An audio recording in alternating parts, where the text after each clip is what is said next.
반갑습니다. 우리 같이 기도하고 말씀 묵상하겠습니다. 은혜로우신 하나님, 오늘도 우리에게 생명의 말씀을 가르쳐 주옵소서. 진리의 성령으로 우리 가운데 임하셔서 사모하는 모든 심령 위에 주님의 뜻을 알게 하여 주옵소서. 예수님의 이름으로 기도합니다. 아멘. 자, 오늘 본문을 읽고 시작하겠습니다. 요한복음 1장 51절입니다. 또 이르시되 진실로 진실로 너희에게 이르노니 하늘이 열리고 하나님의 사자들이 인자 위에 오르락 내리락 하는 것을 보리라. 아멘. 자, 저희 집에서 오늘 촬영을 했기 때문에 많이 어색하시죠? 그래도 좀 익숙해지시면 좋겠습니다. 앞으로 이런 형태로도 자주 촬영을 해서 그렇게 제공하도록 하겠습니다. 지난주 목요일 날에 강의했던 내용이 조금 어렵다 하시는 분들이 있었습니다. 아마 그 핵심이 요한복음 1장 51절에 대한 이해가 아니었나 생각하는데, 예수님께서 그 나다나엘에게 이르신 말씀이죠. 당신께서 이 종말론적인 하나님의 백성을 모으시는 분이다, 창조하시는 분이다, 이 사실을 그에게 계시해 주셨는데, 그때에 구약에 나오는 두 사건을 모티브로 이렇게 인용을 하셨어요. 그 중에 하나가 창세기 28장에 나오는 야곱이고, 또 하나는 다니엘서 7장에 나오는 인자 모티브였죠. 아마 이 두 가지가 조금 어려웠을 거라 생각해서 제가 오늘 조금 보충 설명을 하도록 하겠습니다. 우리가 마태복음을 통해 메시아의 사역을 살펴보고 있는 중인데요. 말씀을 성취하는 일이다, 이거는 누누이 강조했죠. 예수님 말씀 성취하시는 내용 두 갈래로 나누어서 생각할 수 있습니다. 성육신이나 십자가와 부활, 획기적이고 독보적인 것이다, 이런 관점에서 보통 설명하는 메시아의 말씀 성취거든요. 이게 궁극적인 것이라 볼 수가 있겠죠. 자, 두 번째 갈래는요, 우월하시다, 탁월하시다. 이건 구약에 나오는 그림자들과 비교합니다. 주로 이 구약 백성이나 구약에서 하나님의 부름을 받아 쓰셨던 그 종들이 있지 않습니까? 그들은 신실하기는 했지만 완전하지를 못해서 하나님의 말씀에 불순종하고 주시는 언약의 말씀을 온전히 성취하지 못하지요. 그러나 메시아는 오셔서 그들이 실패한 모든 것을 대체하시고 완전한 순종으로 그 말씀들을, 그 말씀의 본의들을 성취해내신다. 이런 사실들을 우리가 이 두 번째 탁월함의 차원에서 볼 수가 있는데, 요한복음 1장 51절 같은 경우에 있어서는 이 두 가지를 다 합친 거라고 볼 수도 있겠고요. 어쨌든 메시아께서 말씀을 성취해 나가시는 과정, 그걸 우리에게 보여주는데, 제가 그 두 내용을 색깔을 달리 이렇게 표시를 해봤습니다. 하늘이 열리고 하나님의 사자들이 오르락 내리락 한다 하는 것은 창세기 28장의 야곱 모티브죠. 야곱이 광야에서 돌베개 베고 잘 때 베델이죠. 그 하나님의 천사들이 왔던 그 장면이고요. 인자 위에, 특별히 이 인자라는 단어는 굉장히 전문적이고 신학적인 용어입니다. 다니엘서 7장에 나오는 종말론적 하나님의 아들을 가리키는 말이거든요. 근데 예수님이 이 두 가지를 자기에게 적용하시면서 내가 이렇기 때문에 종말론적 하나님의 백성을 완전하게 창조해내는 메시아다, 이 사실을 계시하신 건데, 이 부분을 하나씩 접근해서 제가 보충해 드리도록 하겠습니다. 먼저 창세기 28장 12절에 나오는 야곱 사건을 자신에게 적용하신 것들을 보게 될 텐데요. 기본적으로 유대인들이 이 부분을 어떻게 생각하는가, 랍비들의 가르침에 의존하고 있겠죠. 그래서 그 부분을 한번 생각해 보는 거예요. 유대인 랍비들은요, 야곱을 자기 안에 이스라엘을 품는 존재로 이해를 했습니다. 언약의 12지파가 그로부터 형성이 되지 않습니까? 그래서 그는 뿌리와 같은 역할을 담당하는 사람이다, 이렇게 이해를 했죠. 이건 분명하죠. 그 앞에 아브라함이나 이삭 같은 경우에 있어서는 아들을 낳아도 그들의 자녀라고 해도 모두 다 하나님이 약속의 백성으로 인치시지 않잖아요. 그렇죠? 이스마엘이 안 되고 또 쌍둥이로 태어났지만 에서는 안 되는 거예요. 그러니까 이 계보라는 것, 이 언약 백성 됨이라는 것은 인간의 혈통이나 어떤 사람에게 의존하지 않는 것이다. 하나님의 전적인 주권과 은혜의 산물이라는 것을 그때까지 확고하게 보여주시다가 야곱의 대에 와서 이제는 그 계시가 새로운 형태로 확산이 되죠.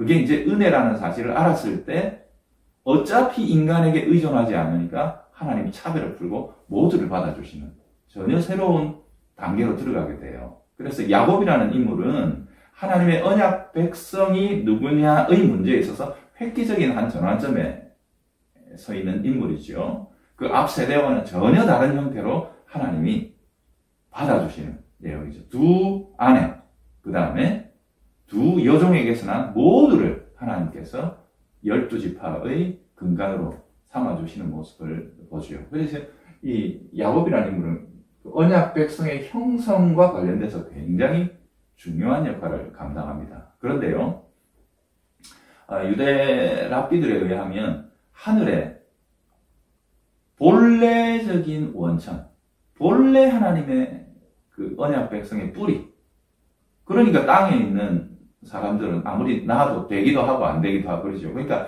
본래 언약 백성의 원천은 하늘에 계시다. 그리고 그분이 실체다. 그런데 야곱에 대해 이르러 야곱이 그분에 대한 모형으로 쓰임받았다. 이렇게 이해를 했어요. 그래서 야곱은 그 완전한 실체에 대한 모형으로 기능하고 있다. 이들은 이렇게 생각을 했죠. 자, 그런데 왜 천사들이 야곱의 머리 위에서 오르락내리락 했는가? 그 하늘에 계신 실체는 너무나 거룩하고 영광스러운 분이라 천사들이 감히 그분의 얼굴을 뵐 수가 없는 거예요. 너무너무 사모하고 흠모하지만 뵐 수가 없어서 땅에 있는 모조품 혹은 모형의 얼굴을 보기 위해 내려왔다. 이렇게 유대 랍비들은 가르쳤죠. 그래서 이거 뭐 설명을 더 해나갈 수도 있는데 저는 지난번에 그렇게 했죠. 하늘이 열리고 천사들이 내려왔다는 것은 그 유대 랍비들의 어떤 그런 의미가 있는지는 모르겠지만 우리는 계시가 하늘로부터 우리에게 계시가 주어진다. 그런 사건이다 라고 이해하는 것이 좋겠다고 저는 설명을 했습니다. 어쨌든 예수님께서는 이 야곱 사건을 자신에게로 이끌어 오셔서 적용하십니다. 즉 당신이 바로 그 하늘에서 내려온 실체로서 종말론적 하나님의 백성을 불러 모으는 것이 예수님 자신의 소명이라는 사실을 이렇게 밝혀주신 거예요. 보세요. 그래서 영접하는 자, 곧 그 이름을 믿는 자들에게는 하나님의 자녀가 되는 권세를 주셨으니 혈통이나 육정이나 사람의 뜻으로 나지 않고 오직 하나님께로서 난 자들, 하나님이 낳아주시는 자들, 이것이요. 근데 하나님께서 낳아주시는데 혈통과 육정, 사람의 뜻, 모든 제한이 철폐된다는 점에서 이 사건은 구약의 야곱과 약간의 유사성이 있지 않습니까? 그죠? 그래서 예수님께서 이 종말에 오셔서 마지막 때에 오셔서 하나님의 참된 언약 백성들을 창조하시는 하늘의 실체시다. 이 사실을 가르쳐 주신 거라 볼 수 있어요. 자, 그러면 메시아는 어떻게 자기 백성을 모으시는가? 여기에 대한 하나의 그 상징적인 표적이 바로 요한복음 2장 1절에서 11절에 나오는 그 가나의 그 혼인잔치에서 물로 포도주를 만든 사건이다. 이게 제가 마침 어제 설교를 했죠. 그러니까 자세하게 설명하지도 않아도 될 것 같습니다.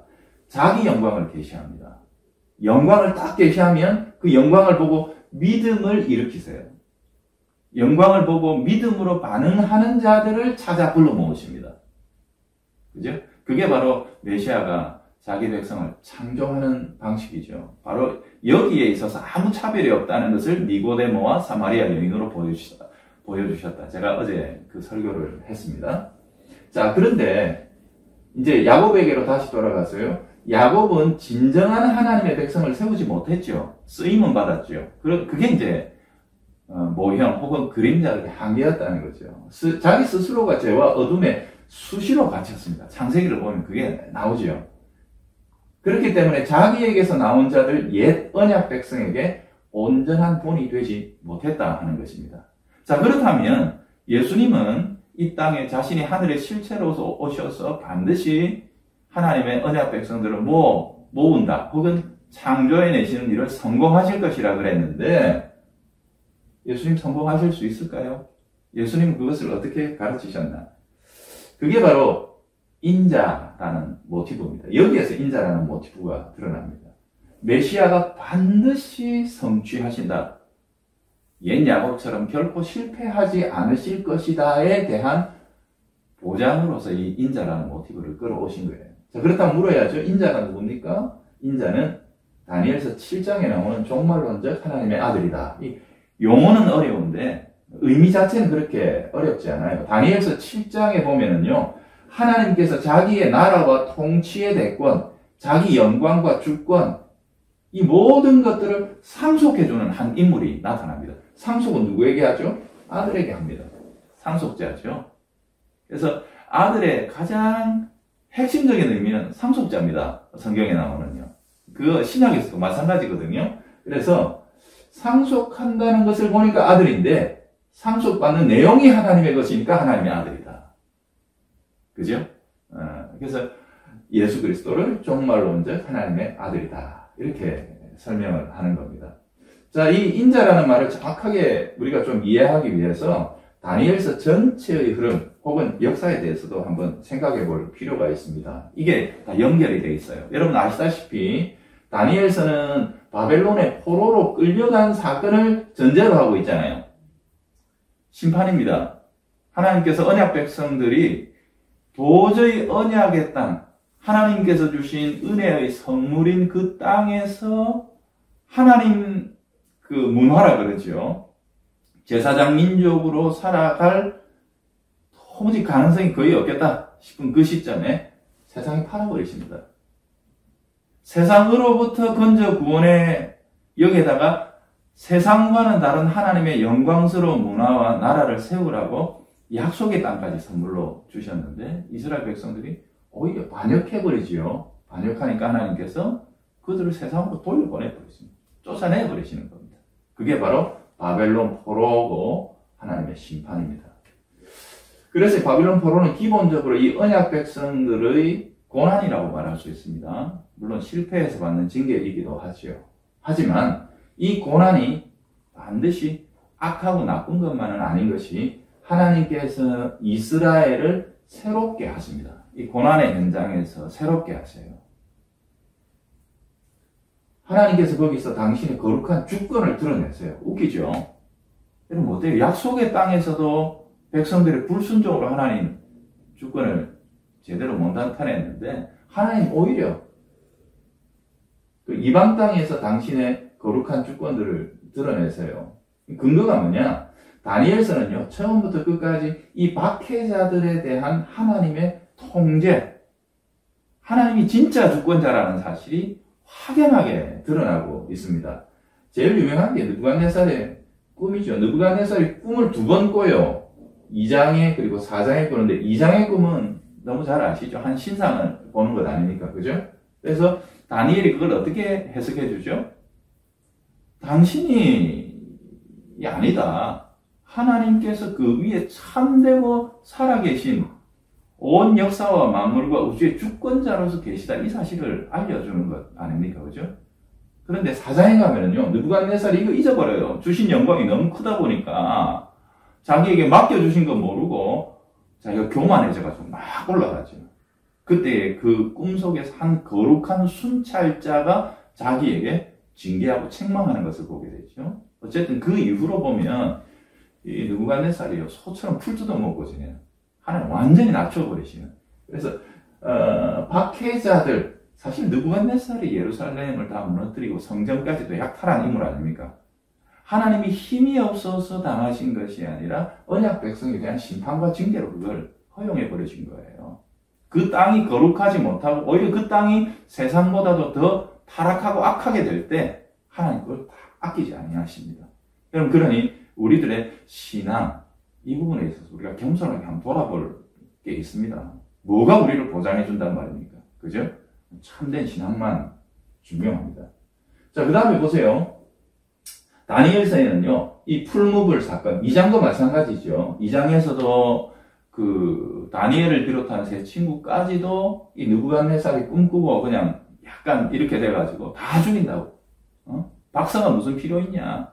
뭐 똑똑한 놈들 무슨 필요 있냐? 이 꿈도 해석 못하는데 하면서 결국 다니엘과 세 친구도 죽을 위기에 처하게 되죠. 끊임없이 이 박해자들 때문에 이 믿음의 사람들이 위기를 맞이한단 말이에요. 3장에 가면 또 풀무불에 들어간단 말이에요. 그죠? 6장에 가면 다니엘이 기도의 문제로 사자굴에 들어간단 말이에요. 이처럼 지속적으로 이 외부의 박해자들 혹은 이 권세자들에 의해서 믿음의 사람들이 위기의 상황을 맞이하는데 이들이 끝까지 믿음을 지킵니다.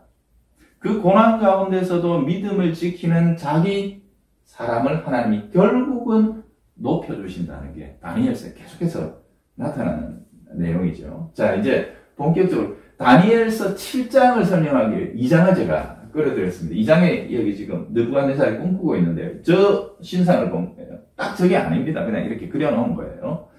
머리는 금이고 가슴과 팔은 은이고 허리와 허벅지는 노시고 그 밑에는 철과 흙이 막 섞여있는 이런 거대한 한 신상을 보는 거예요. 그런데 이 신상을 보고 우와 하고 압도되어 있는데 어디서 갑자기 돌이 떠서 막 이렇게 날아다니는 돌이 와서 그 달에 있는 쪽을 탁 쳐서 이 우상의 신상이 확 무너져 버리는 이 꿈을 꾸고 나서 느부갓네살이 그만큼 히스테리에 빠졌던 거거든요. 그래서 결국은 이 일을 다니엘이 해석을 해줍니다. 그래서 저 각각의 재료들로 나뉘어져 있는 것은 이 세상에 하나님이 임시로 맡겨주시는 거죠. 네가 한번 힘잡고 이 세상에 뭐 정치를 혹은 이 권세를 한번 부려봐라 하고 해주시는 제국적인 통치자들을 가리킨다라고 다니엘은 그렇게 해석을 했습니다. 그래서 이 금머리에 해당하는 게 그 느부갓네살이에요. 그러니까 느부갓네살 이후에 등장하게 될 제국적 통치자들을 이렇게 이제 상징적으로 보여준 거라 그랬죠. 그런데 여러분 여기서 제가 주목하고 있는 것은 아래로 쭉 한번 내려가 보십시오. 아래로 내려갈수록 그 재료 자체가 가치가 떨어집니다. 존귀함이 떨어져요. 그 대신 무엇을 중시합니까? 파괴력, 폭력적인 효율성 이런 것들을 점점 추구하면서 아래로 내려가면 내려갈수록 힘과 권세를 독보적으로 확보하려고 나만 가지겠다라고 이렇게 생각합니다. 그래서 더 기괴하고 강한 형태로 힘을 추구하는 세상 권력의 본질입니다. 그거 가지고 뭐 하는데요? 착취하려고 하는 거죠. 그죠? 이런 사실들을 다니엘은 느부갓네살에게 가르쳐 준 거죠. 이게 느부갓네살이 본 꿈이에요. 자, 그런데 여러분 보세요. 예수님께서는 이런 식의 힘의 본질이라는 게 하나님의 교회 가운데서는 전혀 어울리지 않는다는 사실을 마가복음 10장 45절이 대표적이죠. 거기서 설명해 주시잖아요. 인자가 온 것은 섬김을 받으려 함이 아니요 섬기려 하고 거기도 인자라는 말이 나오죠. 그죠? 인자로 왔으면 그 영광스러운 통치대권을 물려받는 그분으로 왔으면 우리는 이런 관점에서 보자면 어떻게 행동했겠어요? 그러나 주님께서는 섬기시고 자기 목숨을 대속물로 내어주려고 왔다. 이렇게 하면서 너희들은 이런 힘의 세속적인 추구 너희들에게는 어울리지 않는다. 너희 가운데는 그렇지 않다. 이 사실을 확고하게 제자들에게 가르쳐 주셨죠. 참고로 제가 설명을 드렸습니다. 자, 이제 다니엘서 7장으로 갈게요. 2장에는 이방왕인 느부갓네살이 꾼 꿈이죠. 근데 다니엘 7장은요, 다니엘이 받은 계시예요. 그러니까 이게 훨씬 더 분명하고 궁극적인 관점을 드러내 줄 수가 있죠. 어쨌든 이 첫 번째 짐승 보세요. 사자인데 독수리 날개를 가지고 있어요. 아까 했던 거하고 제가 설명드렸던 거하고 거의 본질적으로 상통하죠. 힘 자체를 추구하고 그것 자체를 이렇게 숭상하는. 그래서 사자면 사자여야지 거기다 독수리 날개까지 갖다가 다는 이유는 뭐예요? 이게 비정상적이라 할지라도 힘만 되면 된다는 것 아닙니까? 하나님의 창조 질서까지 파괴해가면서 자기를 위한 힘을 극단적으로 추구하는 모습이죠. 그 뒤에 보면 곰은 입에다 갈빗대 세게 얼마나 착취하고 빼앗고 이런 모습들을 보여주는데 그 뒤에 보세요. 도대체 이 표범 같은데 머리가 몇 개예요? 그리고 날개가 몇 개예요? 완전히 하나님의 창조를 엉망진창으로 만들더라도 궁극적인 힘을 자기가 가지려고 하는. 근데 그 뒤에 희미하게 검수루하게 나오는 것은 네 번째 짐승입니다. 네 번째 짐승은 다니엘이 그래요. 이거는 묘사가 불가능하다. 저거는 어디다 비교하나? 아무리 기괴스럽긴 해도 이거는 사자의 독수리에 날개 달렸다. 이거는 비교가 가능하지요. 예, 피조 세계에서. 근데 저 뒤에 거는 저건 뭐야 도대체. 이제 이런 식으로 생각할 만큼 기괴스럽게 힘과 권력 자체만을 추구하고 있는 것. 이게 누구냐? 누구는 헬라, 어쩌고저쩌고 그렇게 붙이는데 그거 말고 우리는 아까 생각했듯이 이게 세속 권력의 본질이다 하는 겁니다. 어쨌든 이 세속의 통치자들이 폭력적인 권력을 가지고 세상을 지배하면서 특히 하나님의 백성을 박해하는 것으로 묘사되고 있습니다. 다니엘서 7장에는요. 그래서 하나님께서 심판의 보좌를 쫙 베푸십니다. 그래서 다 불러들여가지고 심판해버리세요. 하나님의 심판을 받습니다. 이들이 궁극적인 권력가 아니라는 사실을 심판은 드러내주고 있죠. 그래서 참된 역사의 주권, 이 모든 것이 하나님께 있다는 사실을 심판을 통해서 드러냅니다. 자, 문제는 그 다음 장면입니다. 이 짐승들이 다 심판을 받고 난 다음에 다니엘이 보니까 저 멀리서 구름을 타고 한 특이한 존재가 그 보좌 앞으로 이렇게 다 이끌림 받아 옵니다. 구름을 탔다는 것은 여러분 구약 성경의 흐름 속에 의하면 신령한 존재라는 뜻이죠. 그래서 초월적인 존재라는 뜻이죠. 쉐키나의 구름이니까 하나님도 그 영광의 구름이 임할 때 이스라엘 가운데 임하신다라는 표현이 나오잖아요. 그죠? 그것처럼 아주 초월적이고 신령한 한 존재가 하나님 앞으로 이렇게 이끌림 받아오는데 다니엘이 가만히 보니까 지금껏 이 짐승들만 보다가 딱 보니까 사람의 모양으로 생겼다. 그래서 인자입니다. 이 인자라는 말은 사람의 모습, 그 사람의 아들, 그러니까 사람의 모습으로 생긴 존재, 그가 이끌림 받아 하나님 앞에 오니까 하나님이 그에게 영원한 나라와 영광을 물려주는 것을 본 거예요. 그래서 이 하나님의 아들이라고 했고, 이게 종말론적 심판의 장면에서 베풀어졌기 때문에 종말론적 하나님의 아들. 그러니까 역사 모든 것을 다스리시고 주관하시는 하나님 아버지께서 역사를 어떻게 마무리하실 것인지, 이게 이제 여기에서 궁극적으로 드러나는 거죠. 종말론적 하나님의 아들이 오셔서 지금껏 힘과 권력을 추구하고 자기를 위해 남을 착취하는 세속 권력의 본질을 꺾어버리시고, 그분은 인자의 모습으로 오셨기 때문에 인격과 사랑으로 통치하시는 그런 분으로 오셔서 승리하실 것이다. 이런 내용들이 근본적으로 들어있습니다. 제가 여기서 설명하면 너무 길어질 것 같아서 이 정도 하면 대충 감은 잡으시죠. 그죠? 그런데요, 인자가 그렇게 하나님에게서 나라와 영광을 상속받은 이후에 지금껏 그 세속 권력에 의해서 박해받고 있었던 지극히 높으신 이의 성도, 곧 하나님의 백성들이죠. 그러니까 이 종말론적 인자가 나타났으니까 종말론적 하나님의 백성이 되겠죠. 그죠? 인자가 받은 영광을 함께 나누시며 그들과 함께 통치하시는 장면으로 이렇게 마무리가 됩니다. 굉장히 아름다운 그림이죠. 여러분, 그런데 이게 예수님이 오셔서 성취하시고 가르치시고 우리에게 약속하신 내용하고 너무 잘 맞지 않습니까?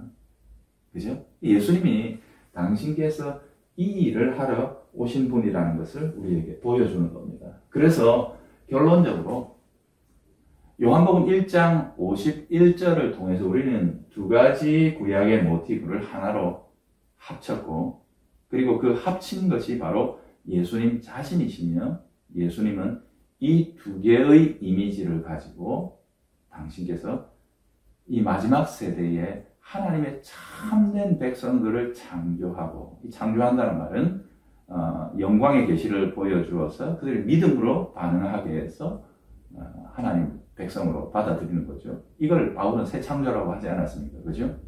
그러니까 이게 종말론적 그 인자 혹은 메시아가 오셔서 하나님 백성을 창조하시는 방법입니다. 당신께서 이렇게 이루어내실 것이다. 이게 요한복음 1장 51절에 나와 있는 내용이거든요. 그래서 제가 그날 이걸 설명하려고 했는데 다른 것과 함께 너무 많이 이렇게 섞여가지고 좀 복잡해진 듯한 생각이 들었습니다. 그래서 오늘 조금 뭐랄까요? 그 정리가 되시는지 모르겠습니다. 그래서 두 가지로 한번 나눠봤습니다. 예수님은 옛 야곱처럼 결코 실패하지 아니하실 것이다.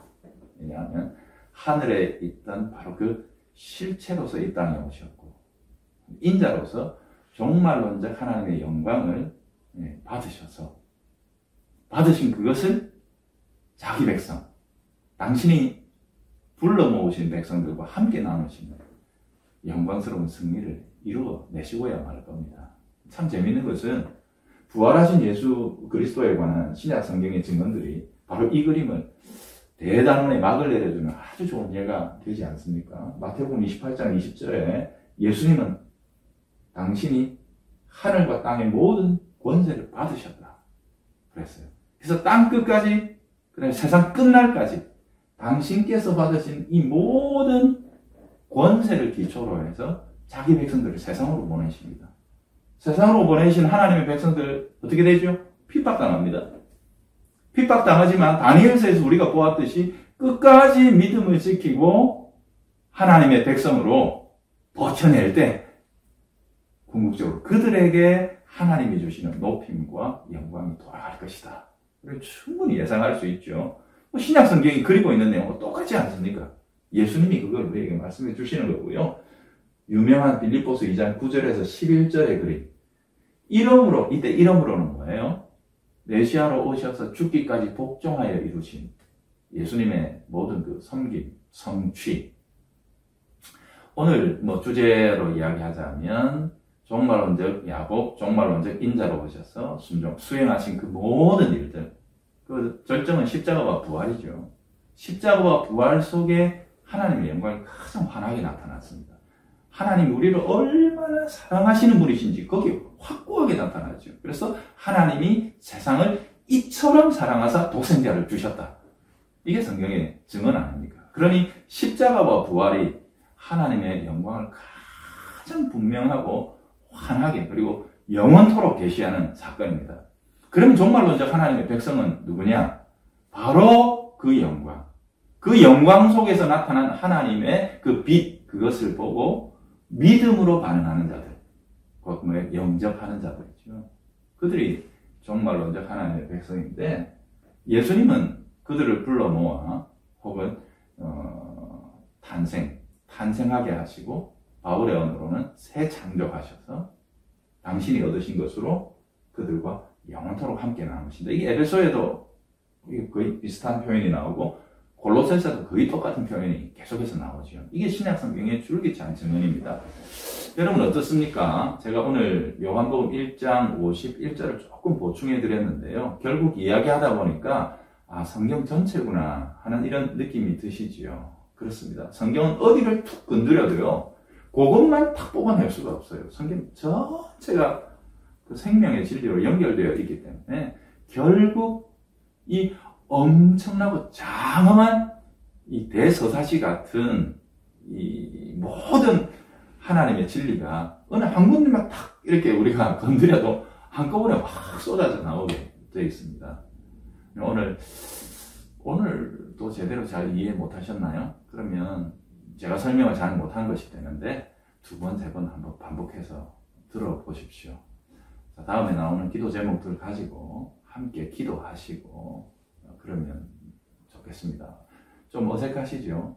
제가 앞으로 피드백이 나쁘지만 않다면 이런 형태로 가끔 영상도 만들고 또 이렇게 전하도록 그렇게 하겠습니다. 평안하십시오.